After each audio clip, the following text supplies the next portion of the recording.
Hello everyone. आज हम बात करते हैं हमारे टॉपिक विद्युत धारा। किसकी बात कर रहे हैं? विद्युत धारा। इसको समझने से पहले हम कुछ बातों पे नोटिस करते हैं। जैसे देखिए, हमारे पास एक बैटरी है। बैटरी पे दो टर्मिनल लगे होते हैं, ये आपने देखा होगा। एक पे धनावेश होता है और एक पे ऋणावेश होता है। क्या है? हमारे पास एक बैटरी है। बैटरी पे कितने टर्मिनल होते हैं? दो, एक धनावेश और एक ऋणावेश। तो जब हम बैटरी को किसी भी परिपथ के साथ जोड़ते हैं, किसके साथ जोड़ते हैं? परिपथ। मैं भी आपको बताता हूं परिपथ किसे कहते हैं। आप ये समझिए कि परिपथ के साथ जोड़ते हैं तो जो विद्युत धारा की दिशा है वो धनावेश से ऋणावेश की तरफ होती है। विद्युत धारा की दिशा किस तरफ होती है? धनावेश से ऋणावेश की तरफ होती है, प्लस से माइनस की तरफ होती है। किसकी दिशा? विद्युत धारा की। लेकिन विद्युत धारा कब प्रवाहित होगी? जब इलेक्ट्रॉन का प्रवाह होगा। किसका प्रवाह होगा? इलेक्ट्रॉन का प्रवाह होगा। और इलेक्ट्रॉन का प्रवाह किस तरफ होता है? ऋणावेश से धनावेश की तरफ। समझ गए आप? विद्युत धारा की दिशा, जब विद्युत धारा परिपथ से प्रवाहित होती है तो उसकी दिशा धनावेश से ऋणावेश की तरफ होती है। किसकी तरफ होती है? धनावेश से ऋणावेश की तरफ होती है। और जब विद्युत धारा प्रवाह होता है तब इलेक्ट्रॉन की दिशा ऋणावेश से धनावेश की तरफ प्रवाहित होती है। इसका मतलब विद्युत धारा की दिशा और इलेक्ट्रॉन के प्रवाह की दिशा एक दूसरे के क्या होते हैं? विपरीत होते हैं। एक दूसरे के क्या होते हैं? विपरीत होते हैं। क्योंकि जो धारा है वो प्लस से माइनस की तरफ जाती है और जो इलेक्ट्रॉन है वो माइनस से प्लस की तरफ जाते हैं। तो दोनों की दिशा क्या होती है? एक दूसरे के विपरीत होती है। ठीक है, चलिए अब हम आगे बात करते हैं परिपथ की। परिपथ किसे कहते हैं? मैं आपके सामने बना रहा हूं अभी एक परिपथ।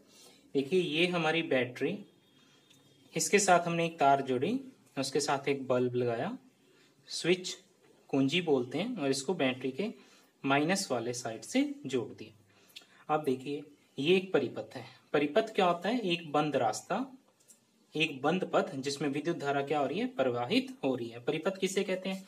मतलब पथ मीन्स रास्ता होता है। तो विद्युत धारा का जो रास्ता होगा, जहां पे विद्युत धारा प्रवाहित होगी, उसे हम किस नाम से जानते हैं? परिपथ के नाम से जानते हैं। तो परिपथ किसे कहते हैं? वह बंद रास्ता जिसमें विद्युत धारा क्या हो रही है? प्रवाहित हो रही है। समझ आ गया आपको? ये कुंजी है, के नाम से जानते हैं। बल्ब है और इसे बैटरी के नाम से जानते हैं। ये बैटरी है हमारी और ये बल्ब है। ये आप भी मत लिखिए, बल्ब लिख लेना, और यहाँ बैटरी लगा के छोड़ दीजिए। ये के है, ये बिंदी मैंने हटा दी तो मतलब परिपथ टूट गया, तो विद्युत धारा प्रवाह नहीं होगा। विद्युत धारा प्रवाह के लिए क्या जरूरी है? परिपथ का बंद होना। ये स्विच मैंने ऑन कर दिया और विद्युत धारा प्रवाहित होनी शुरू होगी। तो इसे हम क्या कहेंगे? परिपथ, वो बंद रास्ता जिसमें विद्युत धारा क्या होती है? प्रवाहित होती है। अब बात करते हैं विद्युत धारा कहते किसे हैं। What is the definition of विद्युत इलेक्ट्रिक करंट? विद्युत धारा किसे कहते हैं? विद्युत धारा की परिभाषा समझने से पहले हम कुछ बातों पे गौर करते हैं। विद्युत धारा को जानने के लिए सबसे पहले एक आई का मान आता है। आई को विद्युत धारा के नाम से जानते हैं। इसका सिंबल है, विद्युत धारा का चिन्ह क्या है? आई, जिसका मात्रक क्या है? एम्पियर। क्या है? एम्पियर। ठीक है। क्यू आता है, क्यू मात्रक है आवेश का। किसका मात्रक है? आवेश का, जिसका मान होता है कूलाम। क्या होता है? कूलाम।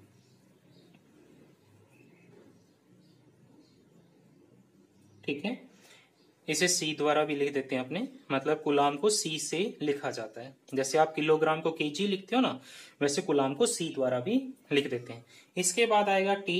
टी आता है समय के लिए। किसके लिए आता है? समय के लिए। समय का मान किस में रखते हैं? अपने सेकंड में। ठीक है, एस लिख सकता हूं मैं, सेकंड, एस सी सी या एस सी सी, सेकंड लिख सकते हैं। एक ही बात है तीनों। ठीक है, चलिए अब इसके अनुसार परिभाषा बनाते हैं। देखिए, सूत्र होता है आई बराबर क्यू बटा टी। तो यदि टी का मान 1 सेकंड हो तो आई बराबर क्या हो जाएगा? क्यू के हो जाएगा। आई बराबर किसके हो जाएगा? क्यू के हो जाएगा। कब हो जाएगा? जब टी का मान 1 सेकंड होगा तो जो आवेश है, देखिए ये आवेश है, क्यू आवेश है, किसके बराबर हो जाएगा? विद्युत धारा के। समझ आ गया आपको? जब टी बराबर 1 सेकंड हो जाएगा तो क्यू आवेश किसके बराबर हो जाएगा? विद्युत धारा के। तो इसकी परिभाषा क्या लिखेंगे? आवेश प्रवाह की दर को विद्युत धारा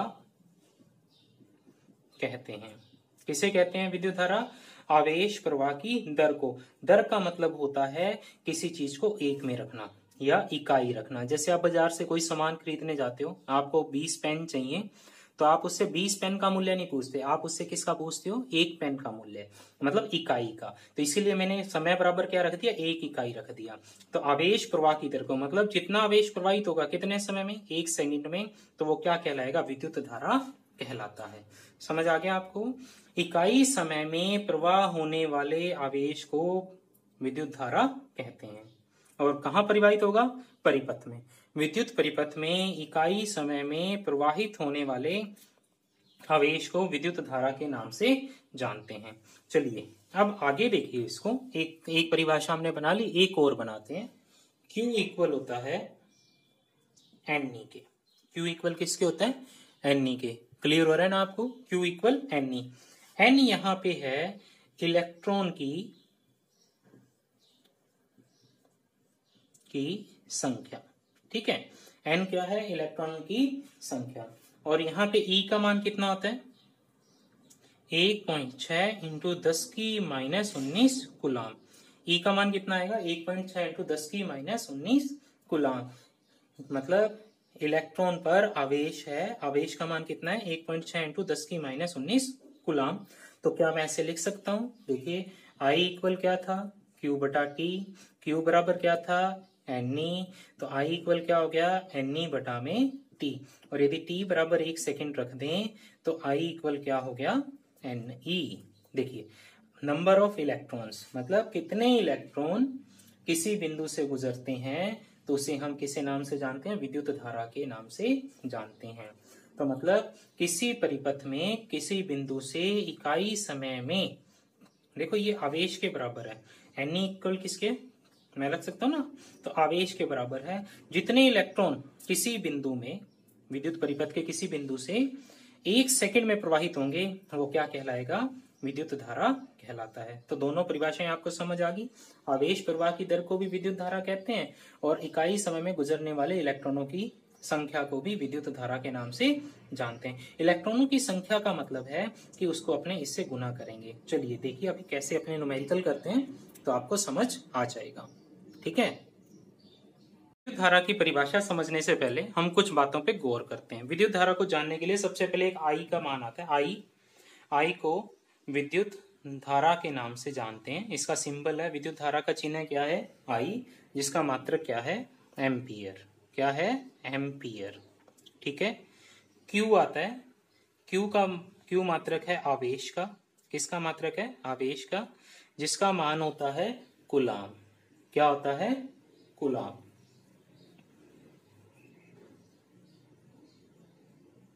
ठीक है, इसे C द्वारा भी लिख देते हैं अपने, मतलब कूलाम को C से लिखा जाता है। जैसे आप किलोग्राम को केजी लिखते हो ना, वैसे कूलाम को C द्वारा भी लिख देते हैं। इसके बाद आएगा T। T आता है समय के लिए। किसके लिए आता है? समय के लिए। समय का मान किस में रखते हैं अपने? सेकंड में, ठीक है। S लिख सकता हूं मैं, सेकंड, SCC या SCC सेकंड लिख सकते हैं, एक ही बात है तीनों में, ठीक है। चलिए अब इसके अनुसार परिभाषा बनाते हैं। देखिए सूत्र होता है I बराबर Q बटा T। तो यदि T का मान 1 सेकंड हो तो I बराबर क्या हो जाएगा? Q के हो जाएगा। I बराबर किसके हो जाएगा? Q के हो जाएगा। कब हो जाएगा? जब T का मान 1 सेकंड होगा तो जो आवेश है, देखिए ये आवेश है, Q आवेश है, किसके बराबर हो जाएगा? विद्युत धारा के। समझ आ गया आपको? जब T बराबर 1 सेकंड हो जाएगा तो Q आवेश किसके बराबर हो जाएगा? विद्युत धारा के। तो इसकी परिभाषा क्या लिखेंगे? आवेश प्रवाह की दर को विद्युत धारा कहते हैं। किसे कहते हैं विद्युत धारा? आवेश प्रवाह की दर को। दर का मतलब होता है किसी चीज को एक में रखना या इकाई रखना। जैसे आप बाजार से कोई सामान खरीदने जाते हो, आपको 20 पेन चाहिए, तो तो आप उससे 20 पेन का मूल्य नहीं पूछते, आप उससे किसका पूछते हो, 1 पेन का मूल्य, मतलब इकाई का। तो इसीलिए मैंने समय बराबर क्या रख दिया, 1 इकाई रख दिया। तो आवेश प्रवाह की दर को, मतलब जितना आवेश प्रवाहित होगा कितने समय में, 1 सेकंड में, तो वो क्या कहलाएगा, विद्युत धारा कहलाता है। समझ आ गया आपको। इकाई समय में प्रवाह होने वाले आवेश को विद्युत धारा कहते हैं। और कहाँ प्रवाहित होगा, परिपथ में। विद्युत परिपथ में इकाई समय में प्रवाहित होने वाले आवेश को विद्युत धारा के नाम से जानते हैं। चलिए अब आगे देखिए इसको, एक परिभाषा हमने बना ली, एक और बनाते हैं। Q इक्वल होता है NE के। Q इक्वल किसके होता है, NE के। क्लियर हो रहा है ना आपको, Q इक्वल NE। N यहाँ पे है इलेक्ट्रॉन की संख्या, ठीक है। N क्या है, इलेक्ट्रॉन की संख्या। और यहाँ पे E का मान कितना होता है, 1.6 इंटू 10 की माइनस 19 कूलाम। E का मान कितना आएगा, 1.6 इंटू 10 की माइनस 19 कूलाम। मतलब इलेक्ट्रॉन पर आवेश है, आवेश का मान कितना है, 1.6 इंटू 10 की माइनस 19 कूलाम। तो क्या मैं ऐसे लिख सकता हूं, देखिए I इक्वल क्या था, Q बटा T। Q बराबर क्या था, NE। तो I इक्वल क्या हो गया, NE बटा में T। और यदि T बराबर 1 सेकेंड रख दें तो I इक्वल क्या हो गया, NE। देखिए नंबर ऑफ इलेक्ट्रॉन्स, मतलब कितने इलेक्ट्रॉन किसी बिंदु से गुजरते हैं, तो उसे हम किसे नाम से जानते हैं, विद्युत धारा के नाम से जानते हैं।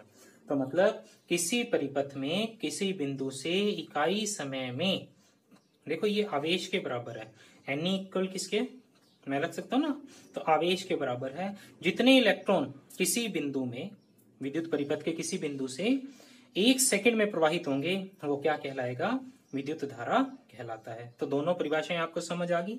आवेश प्रवाह की दर को भी विद्युत धारा कहते हैं, और इकाई समय में गुजरने वाले इलेक्ट्रॉनों की संख्या को भी विद्युत धारा के नाम से जानते हैं। इलेक्ट्रॉनों की संख्या का मतलब है कि उसको अपने इससे गुना करेंगे। चलिए देखिए अभी कैसे अपने न्यूमेरिकल करते हैं, तो आपको समझ आ जाएगा, ठीक है। चलिए आगे बात करते हैं। देखिए यदि हमें दे रखा हो